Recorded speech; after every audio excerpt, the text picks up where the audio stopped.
Olá pessoal, sejam bem-vindos a mais um Jovens PDC. Esse aqui que é o nosso podcast semanal. Toda semana, episódio fresquinho, toda terça às 10 da manhã. Assuntos aí referentes ao reino de Deus, também da nossa vida pessoal, das coisas do dia a dia, que fazem com que nós venhamos a nos desenvolver enquanto pessoa e como cristãos, né? Precisamos andar na palavra de Deus. Esse é o nosso desejo sempre, né? Edificar a tua vida, te abençoar e alcançar pessoas. Então, te peço aí, né? Se esses episódios têm abençoado a tua vida, compartilha aí com os teus contatos, com os teus amigos, envia para todo mundo, né? Para a gente crescer nessa rede de contatos, nessa grande família onde nós podemos, então, falar cada vez mais das coisas do reino de Deus. Segue também os nossos perfis aí no Instagram, também página, né? No Facebook. E se você não é inscrito no canal aqui no YouTube, te inscreve, comenta, deixa o teu comentário aí, como é que tem sido esses episódios aí na tua vida, o que está faltando, que assunto que a gente tem que falar também, e aí curte aí também, né? Enfim, assim a gente cresce nessa rede mesmo, pregando o evangelho, falando do amor de Deus e falando de assuntos importantes e interessantes na nossa vida. Então tá, vamos lá, aumenta o volume e vamos embora para mais esse episódio.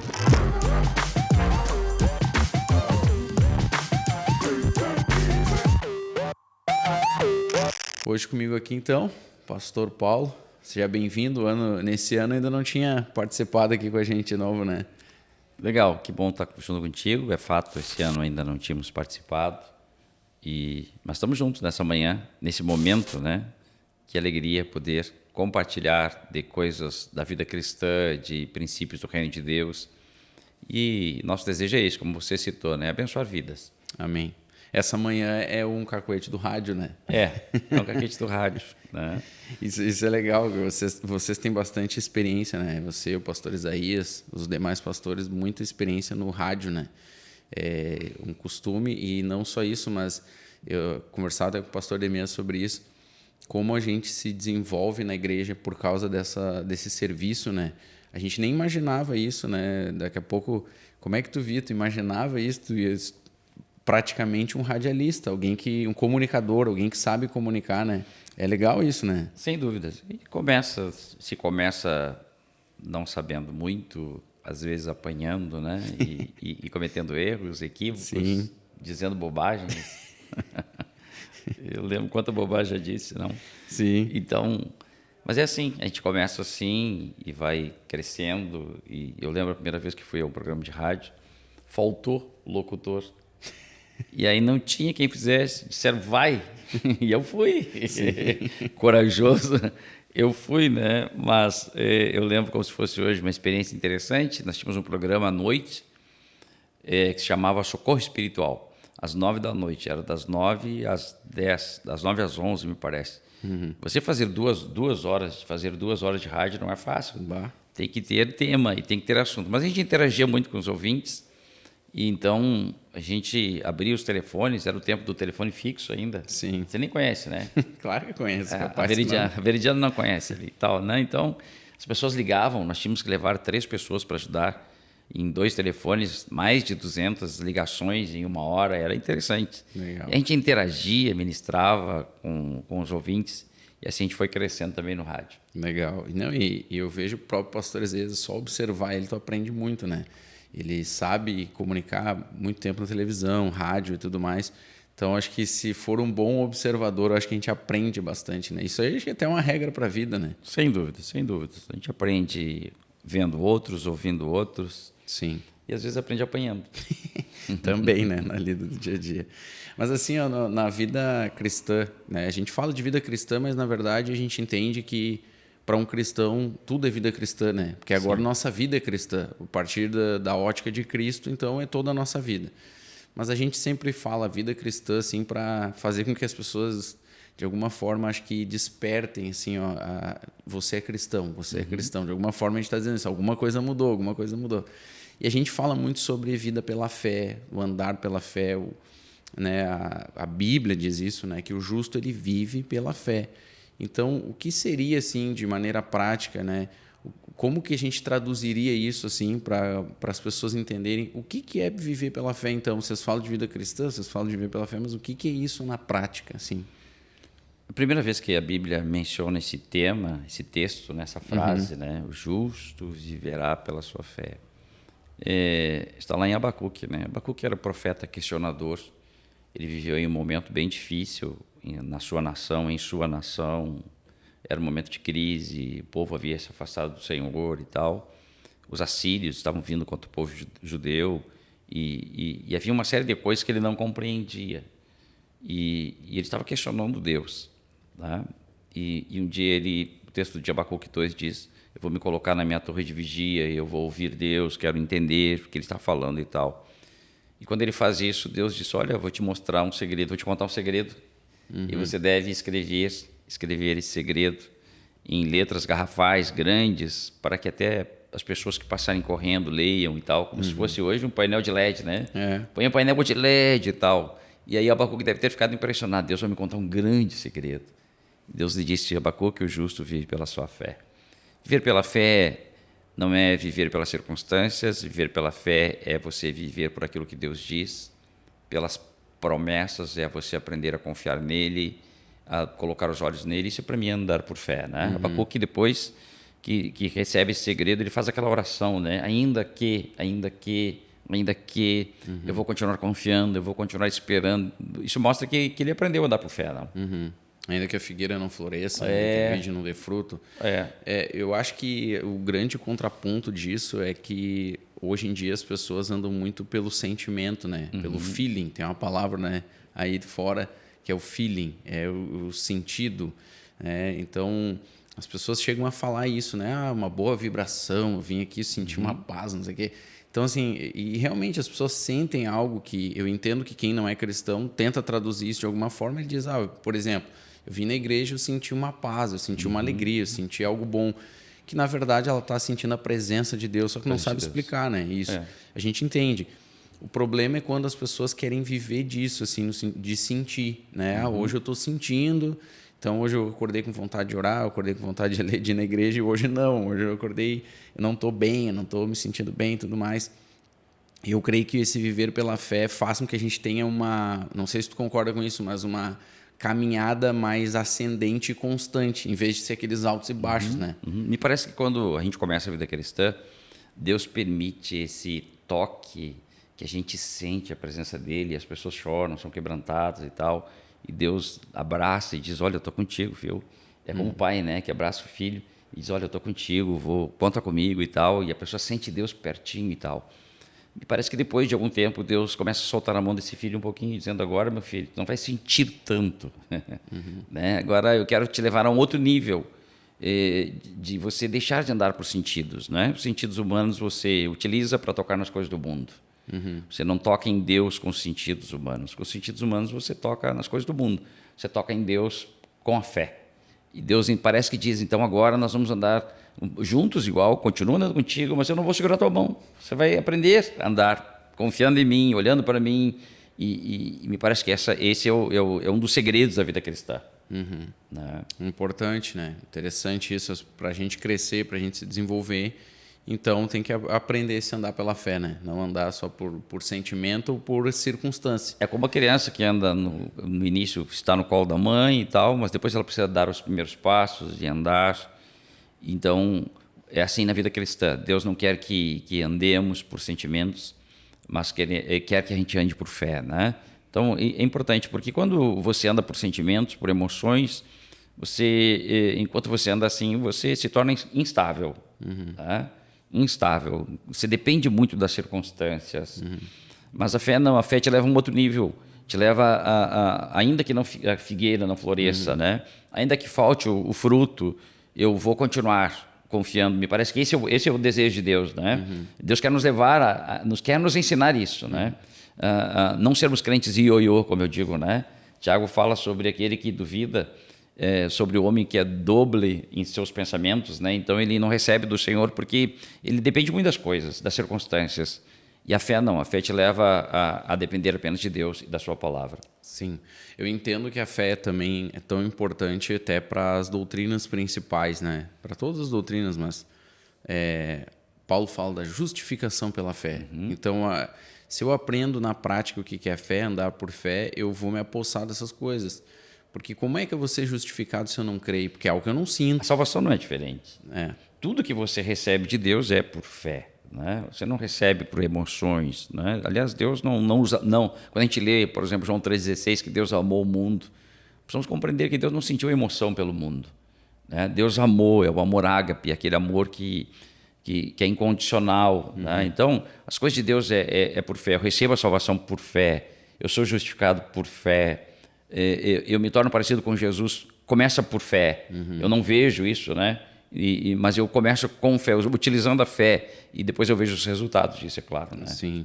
E, de novo, um contraponto que eu vejo é, assim como Deus opera na fé, o diabo opera muito no sentimento. Sem dúvida. Então, ele engana as pessoas com a questão do sentimento. Até que nem eu falei aqui, justificação pela fé. Ah, mas eu não me sinto perdoado, eu não me sinto justificado. E é nisso que o diabo vai trabalhar, né? Porque ele aproveita e vai te acusar. Realmente, tu é um pecador, realmente, tu não merece, realmente, tu não isso.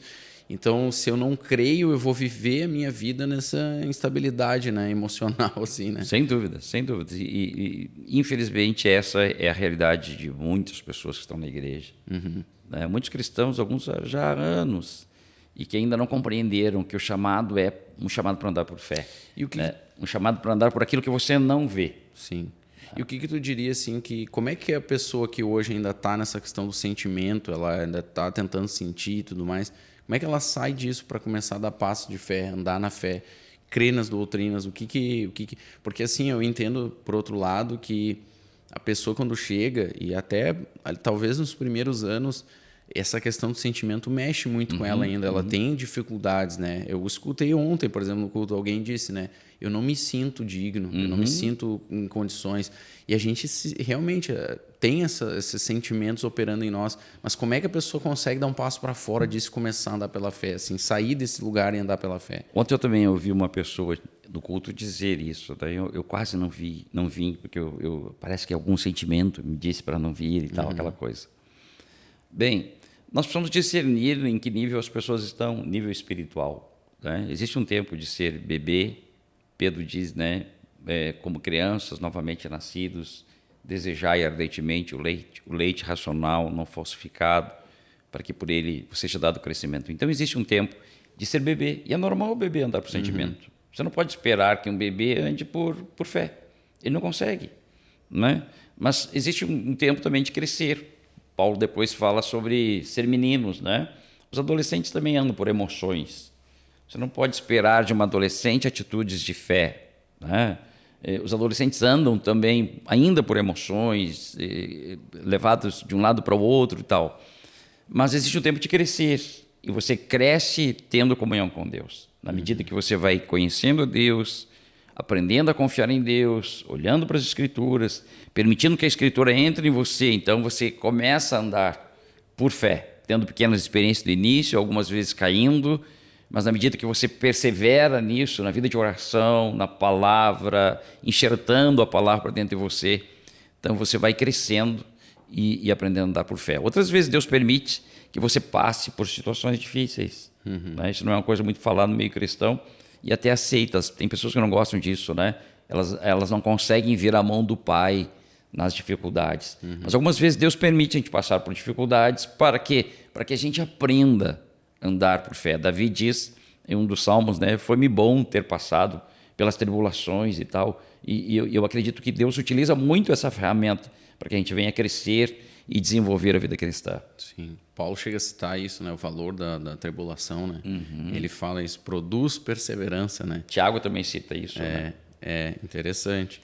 Dentro dessa questão do andar pela fé, que é a vida, de novo, né? A vida cristã, a vida do crente, o crente em Jesus, né? A gente fala crente, é porque crê em Jesus. Discípulo, né? A vida do cristão tem algo que nós também... Eu, por exemplo, trabalho com jovens, eu falo muito, volta e meia eu estou falando sobre isso, sobre a questão dos desejos da carne, né? Não andar nas paixões da mocidade, lutar contra essa natureza humana, essa coisa toda que a gente fala. A gente está falando agora, por exemplo, sobre metanoia, né? Sobre essa questão da renovação da mente, de entender isso, né? A natureza humana versus uma natureza novamente nascida, andar no espírito e tudo mais. E como é que funciona essa dinâmica, assim, né?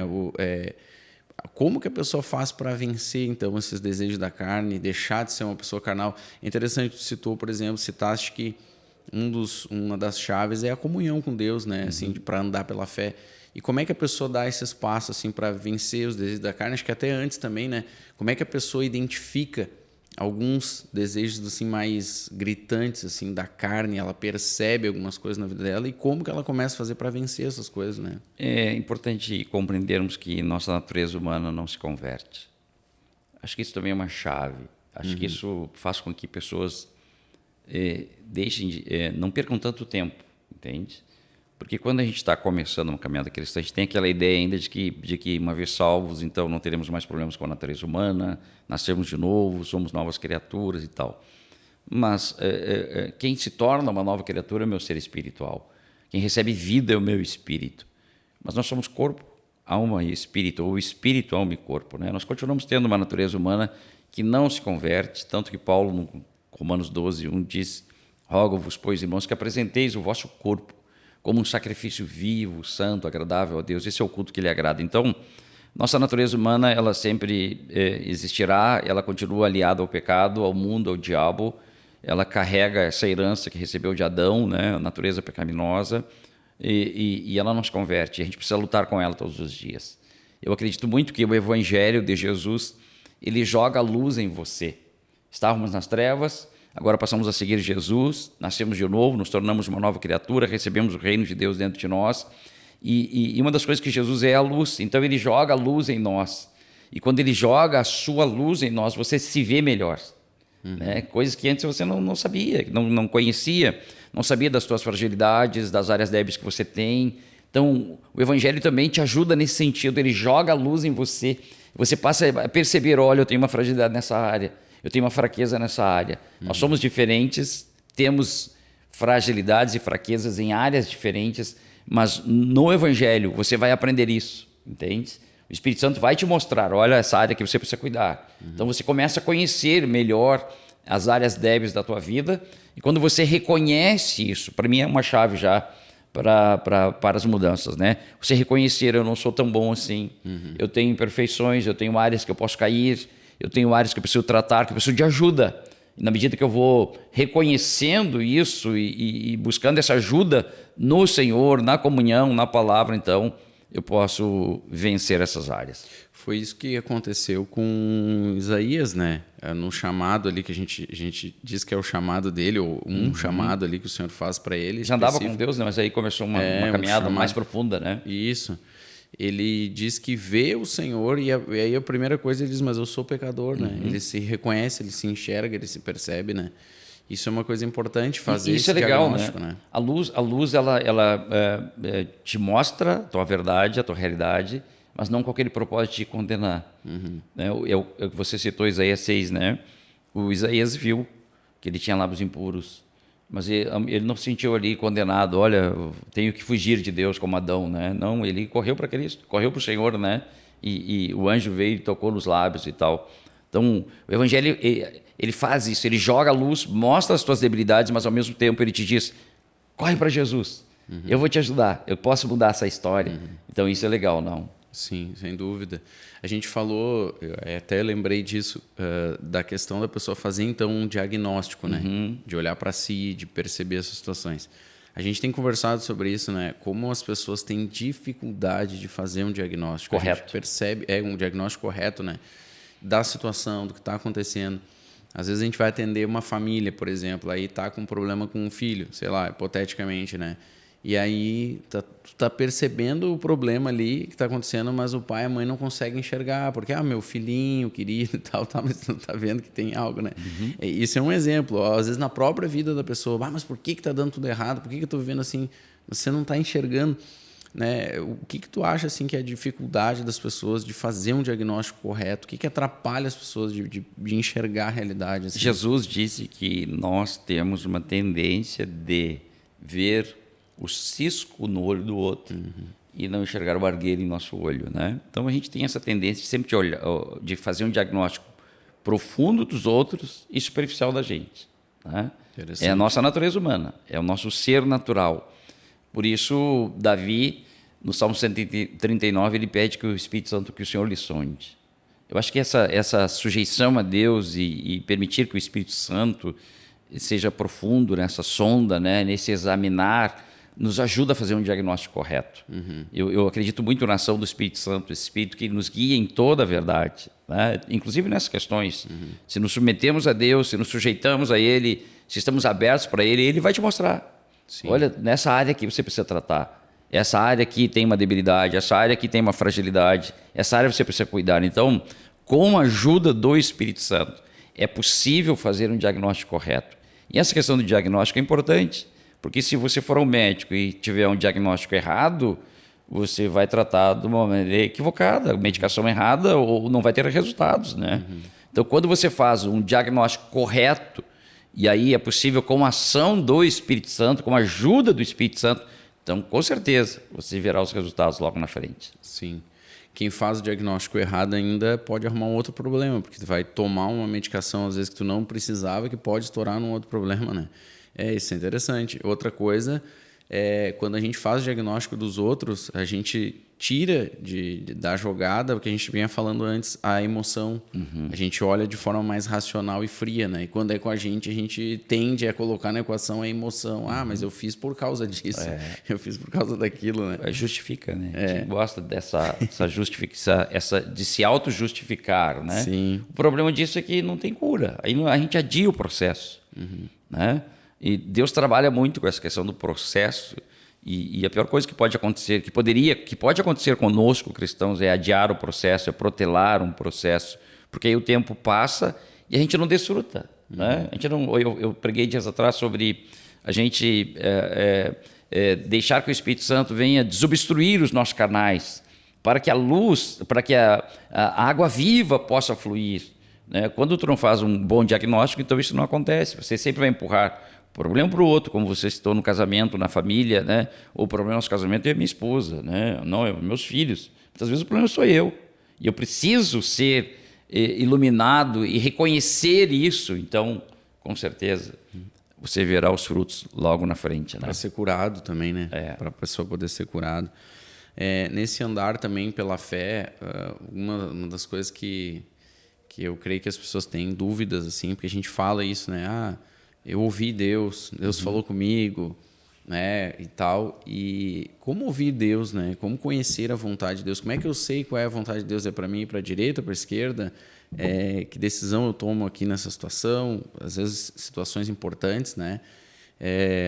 E até isso talvez seja uma dúvida de algumas pessoas também, né? Eu devo consultar Deus para tudo, absolutamente tudo, assim, né? Eu vou no mercado, tenho que falar com Deus para saber o que eu vou fazer de almoço. Ou como é que isso é na prática, assim? Como é que geralmente a gente entende isso, né? Como conhecer a vontade de Deus, como aplicar a vontade de Deus, né? Deus vai me obrigar a fazer alguma coisa ou não? Como é que funciona essa dinâmica também? Esse andar com Deus no Espírito, então você começa a reconhecer a voz do teu Pai. Jesus, quando falou com respeito ao Espírito Santo, eu gosto muito desse texto, João 14, ele disse, vós o conheceis, que habita convosco, estará em vós. E eu sempre questionei, como assim conhecer o Espírito Santo? Você conhece o Espírito Santo andando com ele, tendo comunhão. Na medida que você vai andando, tendo comunhão, se relacionando através da oração, porque essa é uma forma, para mim, a mais importante, né? A forma mais importante de nos relacionar com Deus é oração. Não tem como você se relacionar com teu Pai se não falar com Ele, né? Então, na medida que você vai tendo comunhão com teu Pai, com a palavra, você vai conhecendo Deus. Você vai aprendendo a discernir a voz dele no teu interior. Eu acho muito legal Davi, quando ele está sendo perseguido por Saul, está naquela caverna e os soldados dizem, né, olha, hoje o Senhor entregou em tuas mãos teu adversário. E de fato, Davi estava sendo perseguido e poderia ter uma atitude natural ali. E ele pega a sua espada e Saul estava distraído, ele corta o manto de Saul. E quando ele corta o manto de Saul, diz que doeu o coração de Davi. E parece uma coisa tão básica, tão simples, mas Davi discerniu, é Deus falando, entende? Essa dor do coração não é um problema aqui não estou com um problema cardíaco, não é isso não. É Deus falando de uma forma muito sensível. Sim. Mas ele sentiu essa dor e ele disse, não posso fazer isso. Então, nessa comunhão com Deus, você vai aprendendo essas coisas, né? Quando você diz Deus falou, eu, por exemplo, hoje estava tendo um momento de oração pela manhã e Deus me falou alguma coisa. Eu guardei, Deus falou, guarda isso aqui. E eu guardei. É pessoal isso, entende? Então, você sabe quando é Deus, no teu espírito, quando Ele está te orientando, te dando uma palavra de conhecimento, te mostrando alguma coisa, você sabe, né? Outras vezes Ele faz isso através da palavra. A palavra se torna viva na tua vida. Você sabe que Deus está falando contigo, te orientando e te guiando. Você fez uma outra colocação, devemos nos consultar o Senhor para todas as coisas, devemos buscar direção em tudo. Eu acredito que o Espírito Santo quer nos guiar em todas as coisas. Isso não significa, é claro, que você vai ao supermercado e você precisa pedir para o Espírito Santo, compra uma marca tal, compra uma marca tal, né? Não significa isso, mas você pode também dizer, Espírito Santo me mostra a verdade, me guia nesse aspecto também, porque aí eu vou entrar numa questão que eu tenho batido, que pessoas têm dificuldades financeiras porque não consultam o Senhor. Elas não consultam, elas não perguntam, Senhor, eu devo fazer isso, eu devo fazer aquilo, porque se consultassem e esperassem ouvir a voz do Espírito Santo, com certeza errariam menos e com certeza sairiam de situações que parecem às vezes difíceis e impossíveis, não? Sim. Porque o Espírito Santo quer nos guiar em toda a verdade. Amém, sem dúvida. A fé, então, a gente falou aqui muito, né? Estava falando aqui muito sobre esse assunto da fé. Então ela depois da gente dizer essas coisas, ela é uma decisão, né? Não é algo assim que eu vou ficar esperando, vamos ver o dia que a fé vai nascer no meu coração, né? Eu vou sentir a fé, A fé é uma decisão que a pessoa toma. É assim mesmo? Sem dúvidas, é uma decisão. Eu vou obedecer a Deus, eu vou seguir ao Senhor, eu vou confiar nele, e começa com decisão, não tem emoção. A fé é bruta. E dei um silêncio aqui para você pensar. A fé é uma coisa bruta, ela não tem emoção. Não que Deus negue as nossas emoções, não que Deus não queira que a gente tenha emoções, mas a fé ela é bruta, ela não tem emoção, não tem sentimento. Ela começa com uma decisão. Eu vou obedecer a Deus, eu vou me sujeitar a Ele, eu não vou me conformar com o tipo de vida que eu estou levando. Então começa com uma decisão que você ainda, no início, é uma coisa difícil, mas na medida que você vai andando, se relacionando com Deus, obedecendo a Ele, você começa a ver os resultados, isso torna a fé algo agradável. Né? Você aprende para confiar e aí você vê os resultados disso. Sim. E como que a pessoa faz assim para crescer na fé, para se desenvolver na fé, né? Porque quando a gente começa a caminhada com o Senhor, eu entendo assim que de alguma forma essa fé ela vai tomando mais forma, maturidade, vai maturando, de alguma maneira tu vai, é aquilo que a gente falou, né? Deixa de ser criança, menino, tu começa a amadurecer em algumas coisas, mas como que a pessoa pode ajudar nesse processo? Contribuir, né? Contribuir no crescimento da fé, no se desenvolver. Eu lembro daquele homem que disse para o Senhor Jesus, Senhor, me ajuda na falta de fé, né? Ajuda-nos, né? Então ele pede ali ajuda, ele reconhece, né, a questão da sua pequena fé, da sua fragilidade ali diante dos problemas, dos desafios, né? Então, como que a pessoa pode contribuir nesse sentido de crescimento na fé? Até o próprio Senhor Jesus também chamava muita atenção dos discípulos e dizia a incredulidade do coração deles, né?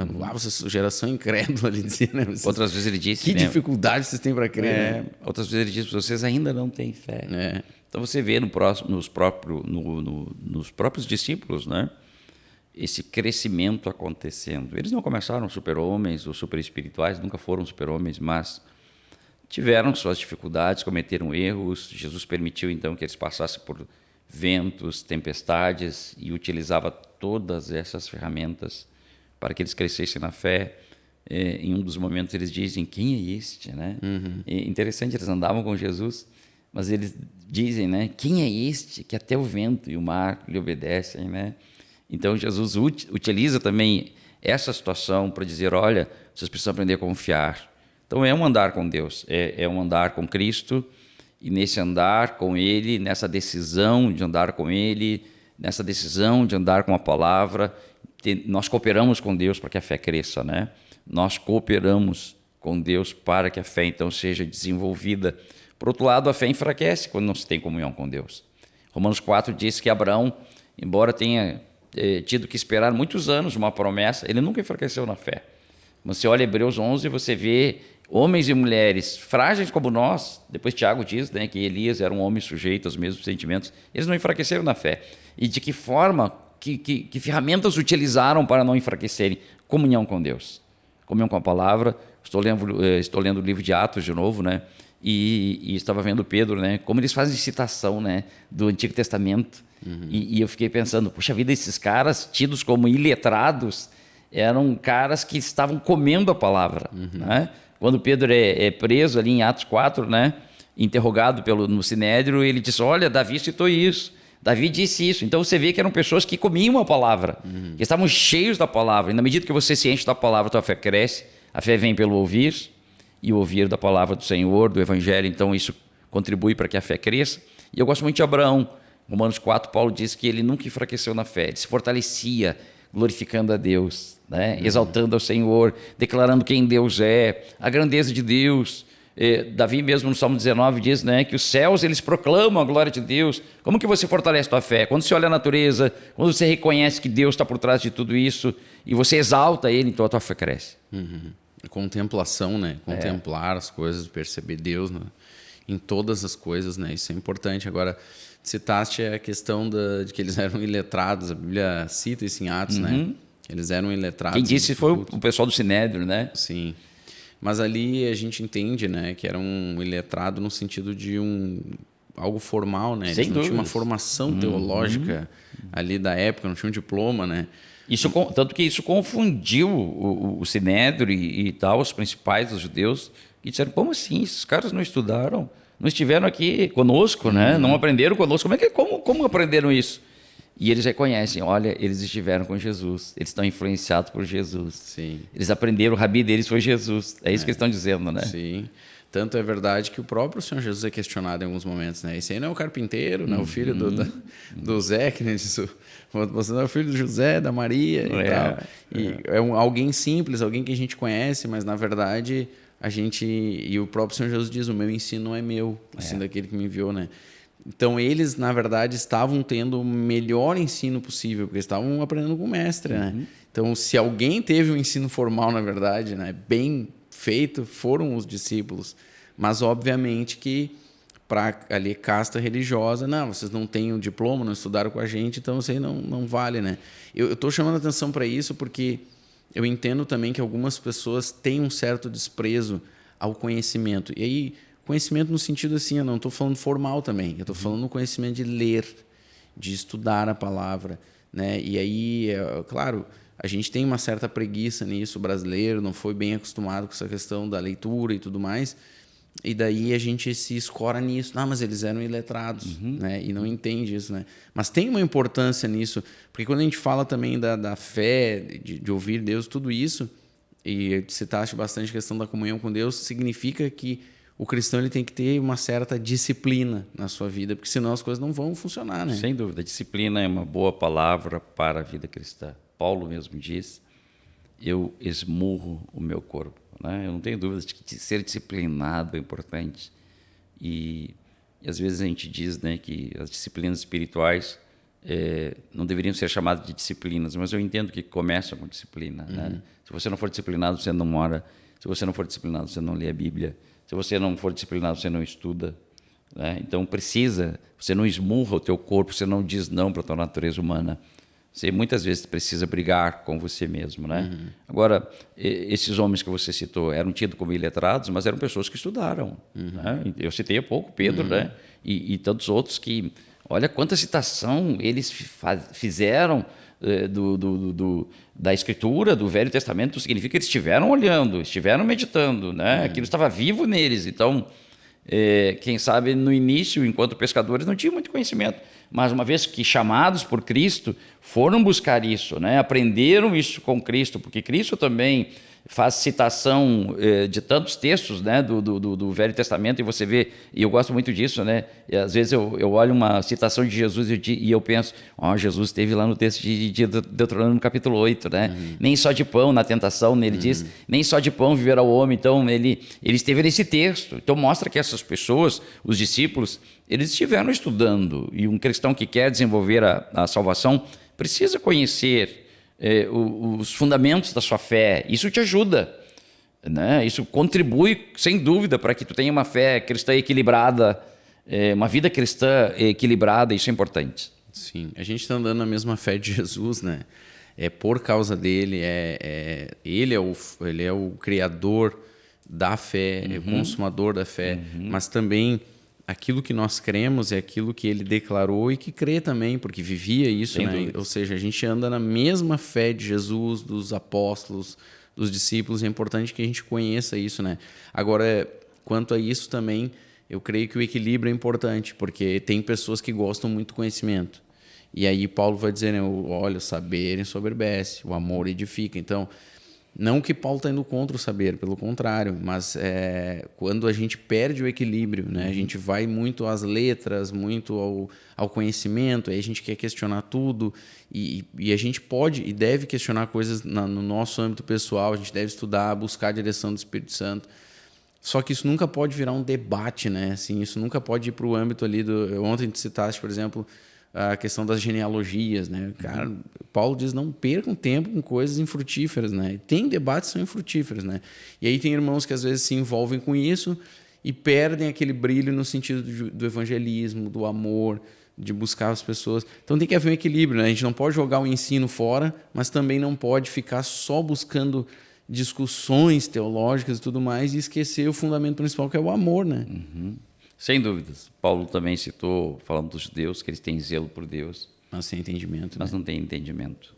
Quando eu fui a Israel, eu vi isso, né? Os judeus tendo zelo, orando 8 horas por dia e tal, mas eles não tiveram entendimento sobre o Cristo, né? Então essas duas coisas precisam andarem juntas, zelo e entendimento. Zelo e entendimento, né? E isso vem através de relacionamento com Deus. Eu fiz teologia, quando me formei, disse para mim mesmo, eu não sou teólogo, eu sou pastor. Defini isso, entende? Porque, como pastor, se eu entrar pela linha da teologia, eu vou me afastar do povo, entende?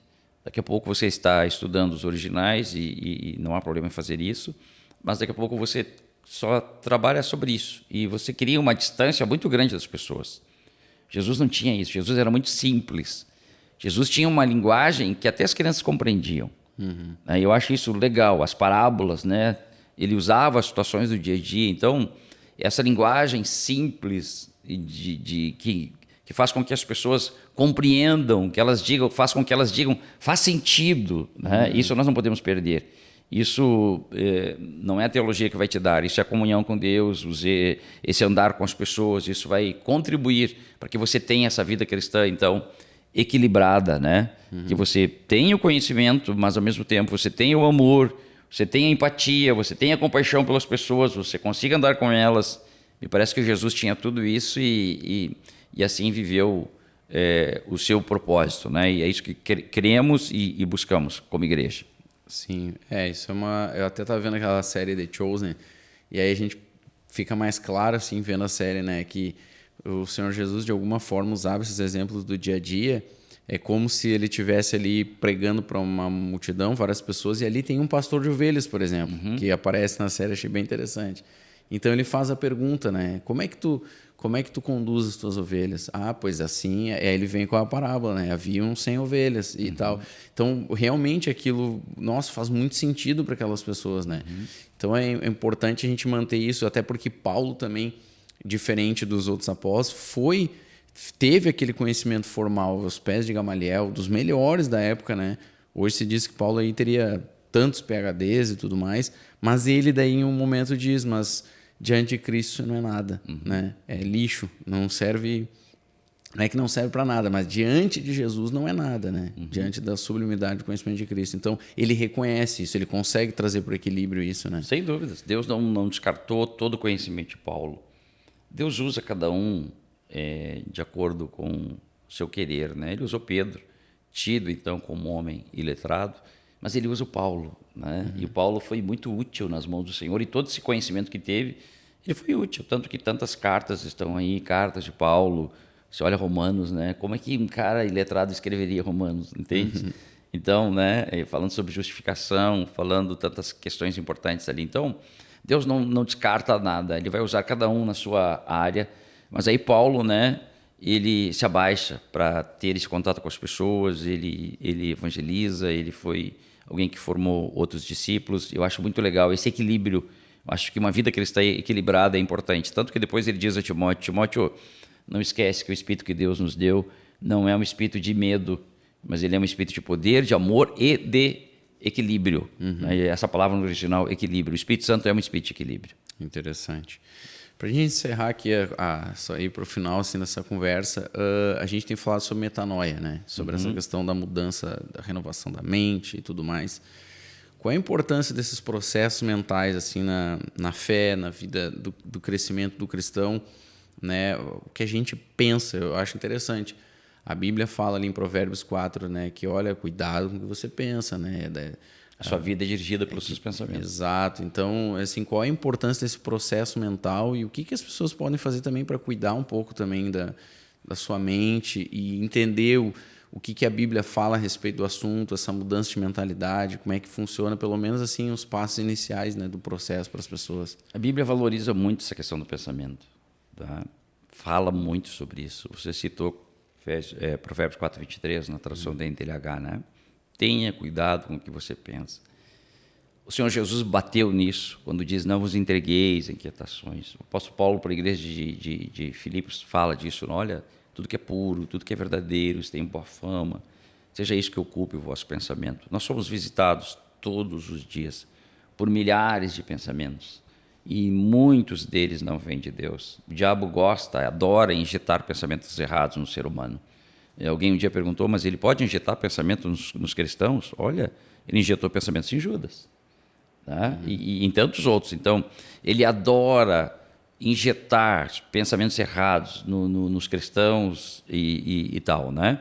E quando não conhecíamos Cristo, nós éramos aquelas esponjinhas que absorvíamos tudo. Tudo era verdade por nós, né? Tudo era verdade, então andávamos na forma do mundo, do jeito do mundo e tal, guiados pelo Deus desse século, diz Efésios capítulo 2. Mas quando viemos a Cristo, uma das coisas que nós precisamos aprender é que as maiores batalhas espirituais então acontecem na nossa mente. E nós precisamos aprender a detectar pensamentos, se vem de Deus ou não vem de Deus. Não tem como você viver metanoia sem isso, né? Esse pensamento vem de Deus, eu gosto muito daquela questão dos crivos, né? É verdade, edifica. Eu preciso falar sobre isso, então eu gosto dessa coisa do crivo, porque isso me ajuda a detectar aquilo que vem de Deus e o que não vem. Bem, sobre metanoia, né? Paulo diz então, transformai-vos pela renovação da vossa mente, né? E eu sempre questionei isso, quem que transforma? Sou eu ou é Deus quem transforma? É Deus quem faz isso ou eu faço isso, né? E na caminhada depois você fui aprendendo que eu coopero com Deus. É Deus quem opera em nós sempre. É Deus quem transforma. Aliás, Deus faz tudo, né? Ele salva, Ele enviou o Espírito Santo, Ele enviou Jesus, Ele gera nova vida pelo Espírito Santo, Ele que gera um novo nascimento, Ele que regenera, Ele faz tudo. Mas eu coopero com Ele. Eu coopero com Ele quando eu me volto para as Escrituras, eu coopero com Ele quando eu enxerto a palavra dentro de mim, no meu interior. Então eu coopero com Deus para que essa mudança aconteça, essa metanoia aconteça de uma forma prática e daqui a pouco você passa a pensar como Deus. Isso é legal. Sim, é importante, né? Essa é a questão do que se taxa da batalha espiritual, né? Que se dá, na verdade, nesse campo da mente, né? A gente sempre fala de batalha espiritual e pensa, talvez, sei lá, em demônios, ou em lugares distantes. Em coisas... Não, eu digo, mas em coisas assim mais subjetivas, difíceis da gente quantificar ou colocar... E, na verdade, está bem mais perto do que a gente imagina, né? Está na nossa mente, né? Nas coisas que a gente pensa, que às vezes tem até uma aparência ali de algo que não tem perigo, algo, né? Mas, na verdade, é um pensamento anticristo até, às vezes, né? É um pensamento anti-Deus, anti a palavra de Deus. E isso tem, de alguma forma, até entrado na igreja, né? No meio dos irmãos, às vezes, ideologias, pensamentos errados que travam. Ontem... pregaste sobre a questão do fluir, né, ali da água viva. Às vezes tem coisas que obstruem essa passagem da água viva, né? E parte dessas coisas são os pensamentos errados, né? Então é importante que nós venhamos a viver mesmo essa renovação, né, na palavra, na oração, né? E tu diria que para que a pessoa viva isso? De novo, é a comunhão, é a palavra, é a comunhão? Antes de entrar nisso, Paulo citou aos irmãos de Corinto que as armas da nossa milícia não são carnais, mas elas são poderosas em Deus para destruir as fortalezas, para anular os sofismas. E um dia uma pessoa me perguntou, onde que estão as fortalezas? Onde que estão os sofismas? Estão na nossa mente. Nós viemos para o Evangelho com a mente do mundo. Nós usávamos a forma do mundo, uma forma de pensar. O mundo prega, alguém me disse ontem, a gente repetiu isso, né? O mundo está pregando para os nossos filhos, e prega mesmo todos os dias. Então viemos com essa forma, com essa mente, né? E muitas desses pensamentos errados estão entranhados em nós. Estão ali obstruindo o caminho. Paulo então diz que as armas da nossa milícia não são carnais. Que armas são essas? Aí entra a questão da comunhão, a oração, a palavra, o jejum, né? Elas não são carnais, mas elas são poderosas em Deus. Para quê? Para destruir. Sabe aquela bomba que você joga numa fortaleza e bum! E às vezes a gente precisa disso, né? Que o Espírito Santo venha e destrua aquelas travas, né? Ele desbloqueia o caminho, né? E Deus quer fazer isso. Isso muitas vezes está na nossa mente. Como você citou, a gente pensa que a batalha espiritual está só lá nas regiões espirituais. Às vezes as regiões espirituais são dentro de nós. Por quê? Porque o reino de Deus hoje está em nós. Então nós precisamos aprender isso, né? Que nós temos armas, o Senhor já nos deu tudo em Cristo. E essas armas podem destruir essas fortalezas na medida que você permite, Espírito Santo, tenha espaço, tenha lugar. O pastor Carlos Anacondia disse, né? Eu tenho viajado por todo o mundo.